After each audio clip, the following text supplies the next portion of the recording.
My best travel tips. Number 1, eat the local food. Food is now my absolute favorite way to get to know a place better. I love trying new things, and I've found 1,000 amazing dishes that I never would have discovered if I'd continued to eat from supermarkets around the world. Trying new food isn't scary, and you will build your confidence up as you fall in love with more and more things. Try everything, even if you have no idea what it is. I promise you won't regret it. Number 2, plan as little as possible. One of the first lessons I learned on the road was that your plans will nearly always change. You'll arrive in a place and hate it and want to leave immediately, or you will fall in love with a destination and want to spend longer there. You will make friends with a group of awesome people and want to change your plans so you can travel with them for longer, or you will find out about an amazing sounding town that's nearby and want to head there instead. Sure, you should have a rough plan for your trip, but don't book everything in advance or you will likely feel too restricted and end up regretting it.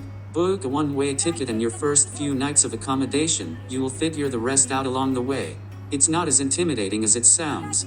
If you're in a tourist destination, there'll always be someone who's willing to take your money by giving you a place to stay. Number 3, travel insurance is everything. Seriously, if you do only one thing before you leave, make it getting travel insurance.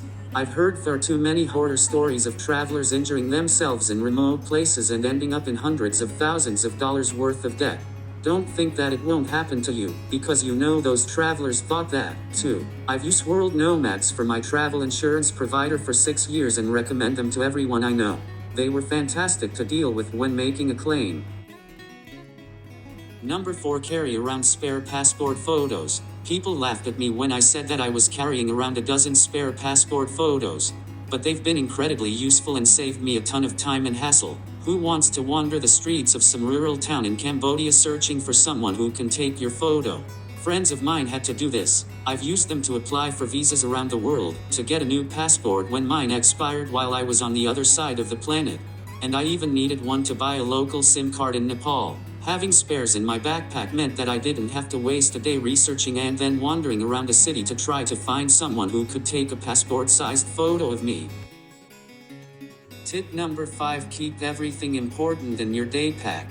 I'm fortunate to have never had to deal with lost luggage, but I did have my backpack ripped open on a flight and I was grateful to have not had anything valuable in it at the time. I've also been on dodgy buses in Southeast Asia where we've arrived at our destination and people have had items stolen by someone hiding out in the luggage hold while we were transit. If there's anything I'd be upset to lose, I keep it in my day pack, which is always by my side on travel days. For me, that's my passport, laptop, camera, external hard drive, a debit card, and some spare cash.